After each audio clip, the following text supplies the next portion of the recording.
everyone. Helping Parents Heal assists bereaved parents in very significant ways. It provides personal and specialized support, tips and tools for finding hope for those parents whose children have passed. It offers much needed peer support, which aids in the healing process, going a step beyond other groups because it supports the open discussion of spiritual experiences and evidence for the afterlife in a non-dogmatic way. Everyone is welcome, regardless of religious or non-religious background, allowing for open dialogues for those who wish to share their personal afterlife communications. I'm truly both delighted and honored to have been asked to interview some of the enlightened presenters who are at this conference. These insights provide uplifting interviews comprising a special new series on Grief and Rebirth podcast that will illumine the wondrous healing work of helping parents heal. The organization's sole mission is to help other parents who have also lost their precious children, ensuring them that they need not walk alone through their profound grief. Thank you.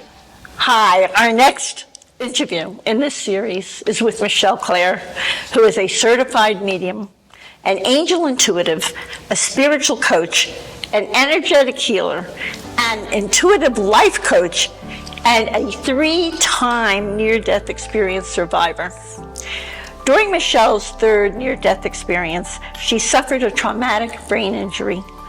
All 3 near-death experiences were a reminder of an unconditional love and connection that surpasses our earthly life. But shortly after her third near-death experience, which was monumental, Michelle started receiving information for other people from their loved ones who had transitioned to the other side. I'm looking forward to talking to Michelle, who is just a sweetheart, truly, from my heart, about how her framework and human concepts were changed following her 3 near-death experiences, her work as an angel intuitive, the way she coaches her clients to overcome obstacles, how she can identify a person's purpose, and more for what is going to be truly an insightful, informative, and very loving interview. Michelle, with much love, welcome to Grief and Rebirth podcast. Oh, thank you, Irene. I'm so happy to be here. Oh, it's just such a pleasure. Honor. Thank you. Thank you. Me too. Me too. So let's talk about your 3 near-death experiences. Doesn't everyone have 3 near-death experiences? Of course.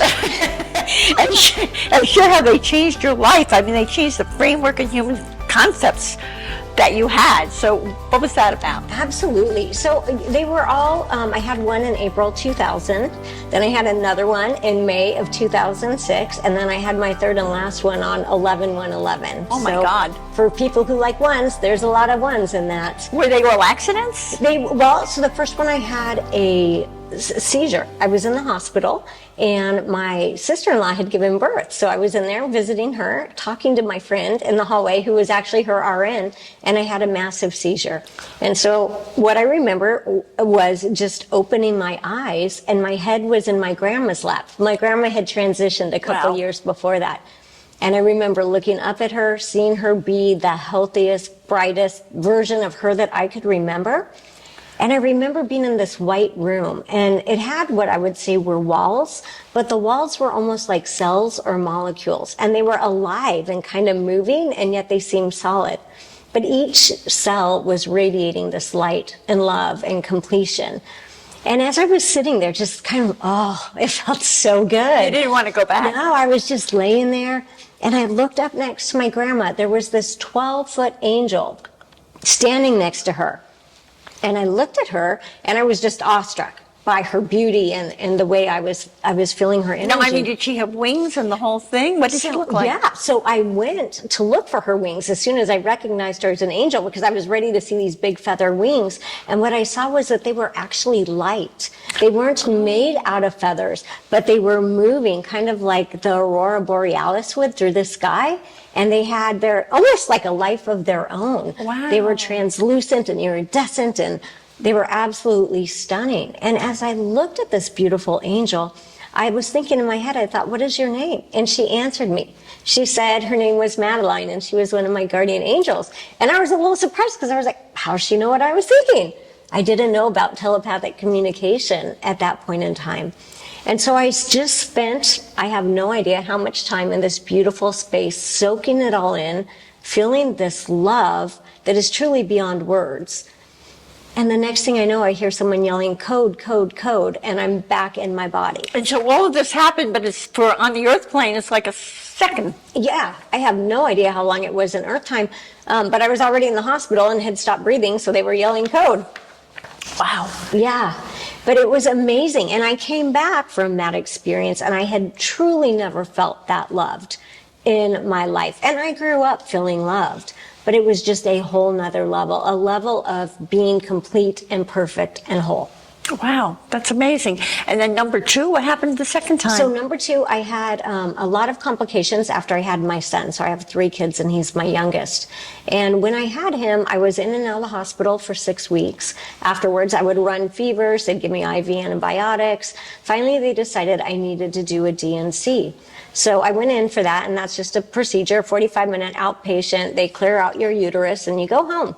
The night before, I had this gut feeling. I don't think I should do this, but I was so tired of being in the hospital that I said, I'm just going to go get this done, right? It was my quick fix answer kind of. Right. And I want to get back to my son and take care of my new child. Yeah. Yes. And so I went in, and I had anesthesia before, and I remember counting down, and then it was just nothing, right?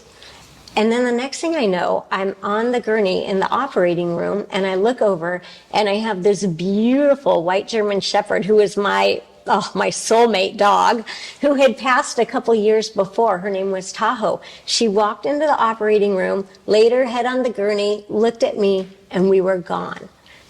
And we were on this phenomenal beach. And once again, I noticed every drop of water, every flower, every plant, every leaf, everything is radiating light and love and completion. It's almost like it is lit up from the inside out, the way humans are meant to be. And with that, we're on this beach and we are running and running. And I look at her and we're having this telepathic communication. She's happy to see me. We're having fun. She looks healthy. And I realize we're not getting hot or tired or thirsty. And the beach sand feels like we're running on clouds. And I start to realize it's just each breath and each step. And this love it just permeates you. So each one of these experiences changed you. Yeah. And that wasn't enough. You decided I needed to have one more? Yeah. To learn even more? Yes. During this second experience, while I'm on the beach running with her, I can hear and feel my son, who's 6 weeks old at the time and at the house with my mom, calling to me. And energetically, I go to him, and he's afraid because he knows I'm getting ready to leave. And so I say to him, I will find a way to stay. I'm not going to leave you. And I start praying and I start saying, I need help. I'm not ready. My kids still need me. And at that moment, I'm back in the operating room. I feel Jesus come in. I see it light up. And the next thing I know, I'm waking up in post-op, and my 45-minute procedure turned into a 3.5-hour emergency surgery. Oh my God. Because they had ruptured my uterus in 2 places and missed my aorta by 1 millimeter. Oh my God. Divine intervention. You're not kidding. Oh my God, what a miracle that was. Yeah. So then you had another one. So then I had another And one. how much? That was in May 2006, and the next one's November 1st, 2011. Okay. So about 5 years later. Oh, wow. And what were you doing this time? Yeah, so this time I was up on a ladder in my house. I have 14-foot ceilings, and I was up putting up these candles that have batteries in them, and every night they light up. And Sounds beautiful. Yeah, it was so beautiful. And so my younger 2 kids were at home. My oldest was in 5th grade at that time. And I said, as soon as I put this candle up, we're going to go get your sister. And so I remember climbing to the top of the ladder. And as I get towards the top, I feel it start to shift. And I literally could only think, this is going to hurt.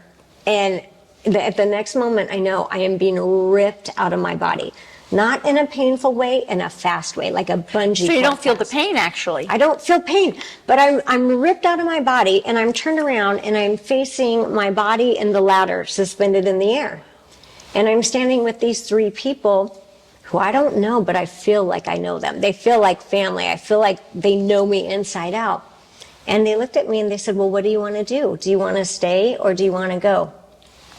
And as I was looking at my body in the air, I remember thinking, I feel like I have forever to make this decision, but my body's going to hit the floor in a second.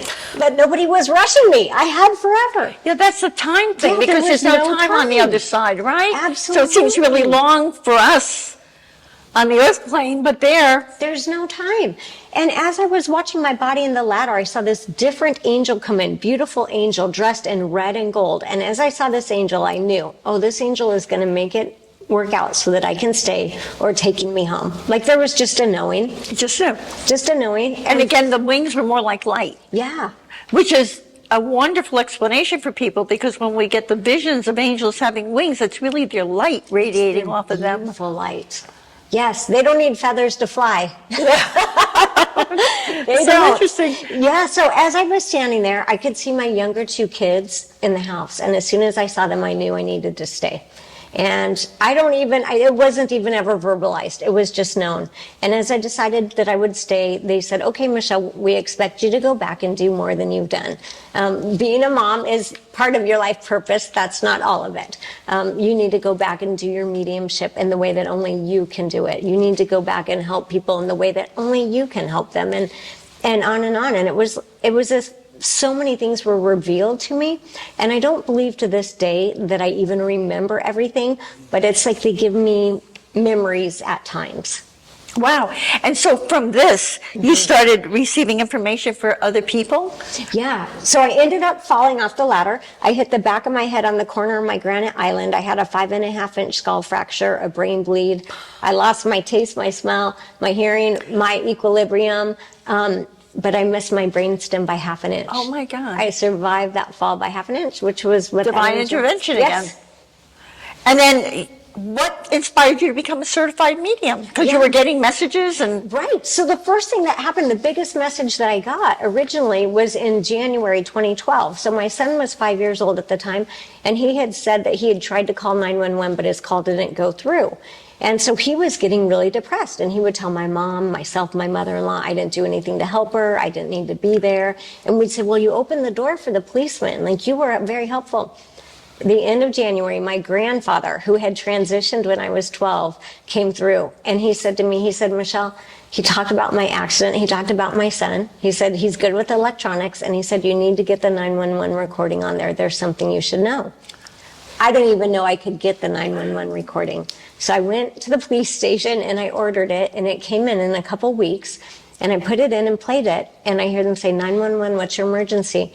And in his little broken voice, he says, Sophie, what do I say? And he lays the phone down. He called right when the trauma happened.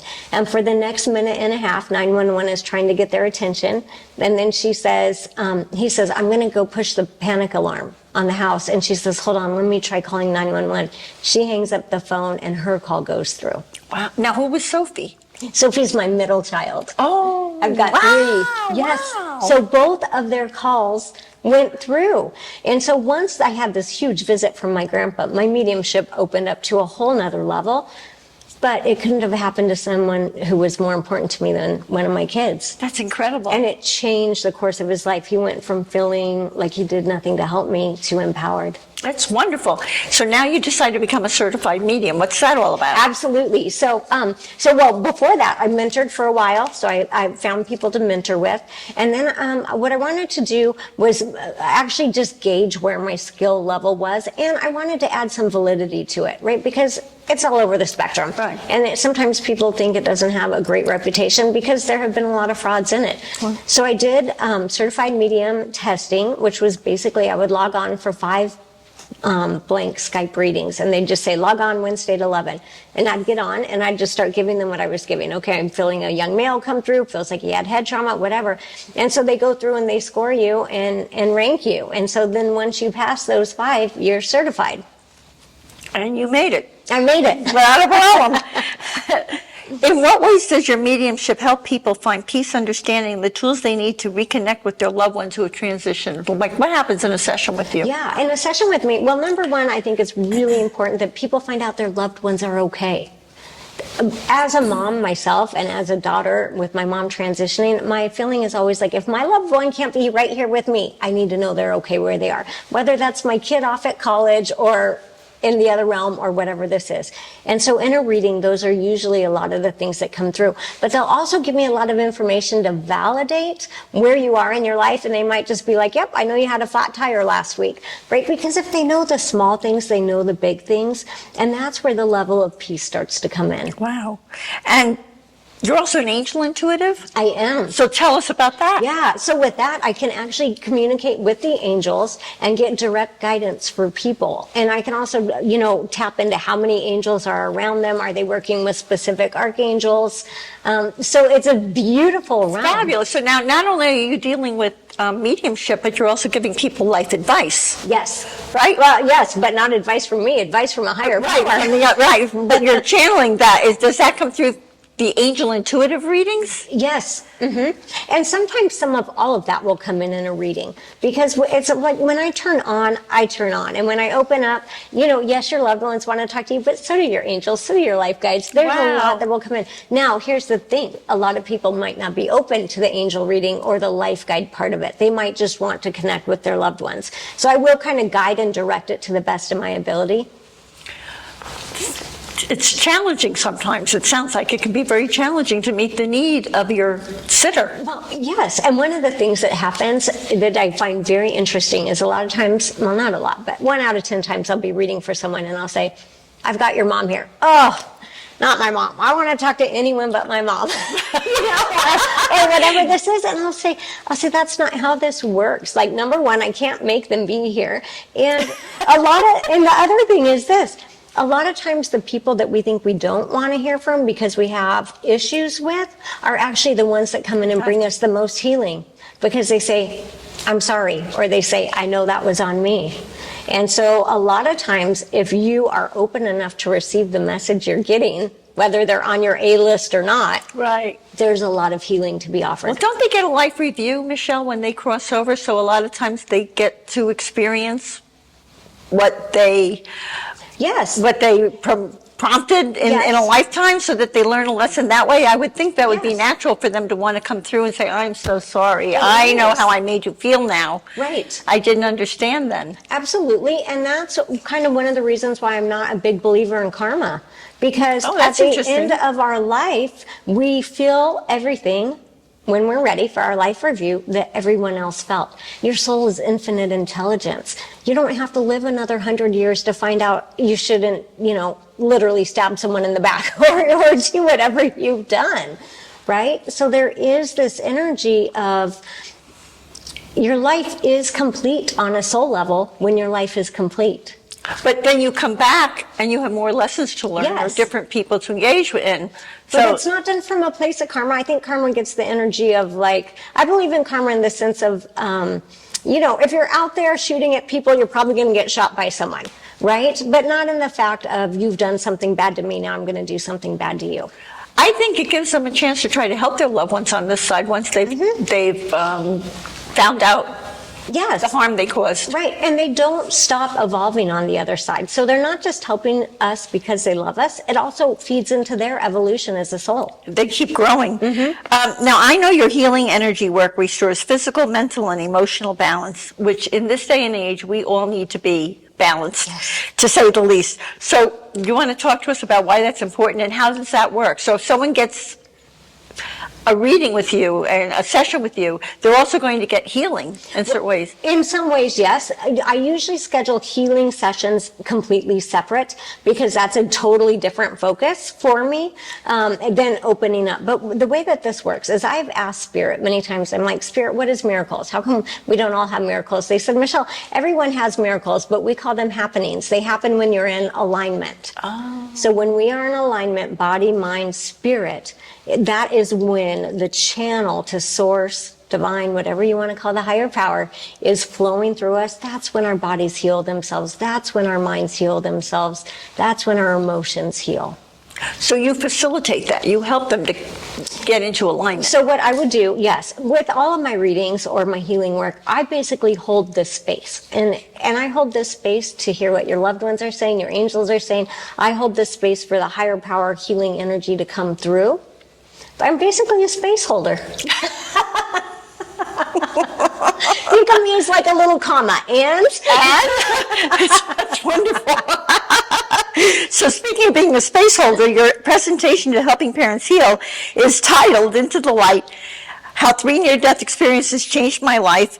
So as a space holder, would you like to explain our eternal connections to spirit, including loved ones, angels, and spirit guides? Yeah, absolutely. It never ends. It never ends. And also it's really real in the quantum realm too. So a lot of our soul work happens in the quantum realm. So if you have Wait, please define quantum realm. Quantum realm to me, okay. Well, the quantum realm would be almost, to me, it's an interdimensional area. I'm like trying to think of the right words. No one asked me to describe because that people before. are saying, what is she saying about the quantum realm? So thank you. So with that, I mean, so our energy exists throughout dimensions. We're alive in heaven, we're alive here.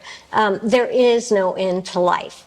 So what happens is we bond with people or souls, let's call them souls, in this other realm. And so those souls that we are connected to, they will continue showing up to learn the life lessons, to play the parts. You know, it's like, hey, this time, Irene, you be the podcaster, I'll be the medium, let's go. Okay. Here we go. And here we go.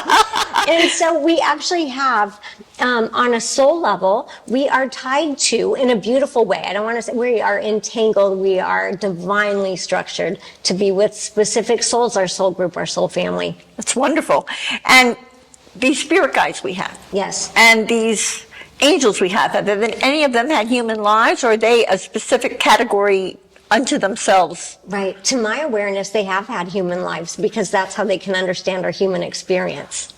And then they decide to pack it in and help others type of thing? Yes. With the life guides, they really get to another level where they can help us. Wow. Oh, that's fabulous. Do loved ones who've crossed over, angels and spirit guides, do they comprise a spirit team for each person? And how does that person's spirit team guide and help you? Yeah. When you're helping your clients. So like I have a spirit team that's going rah, rah, Irene all around me, as you do? Yes, as every human does. As even our animals have spirit teams, right? They might look different than ours, but every being on this planet has a spirit team. And so yes, what happens is I believe in pre-life planning. So before we come into this life, we'll go ahead and we'll say, these are our missions, our lessons, our goals. And then we connect with it. We pick our life guides. We pick our angels. We say, I'm going to choose them? Like, yes. I like you, I'll take you. You are not. They don't choose us. I think it's a fluid relationship. Like you choose each other.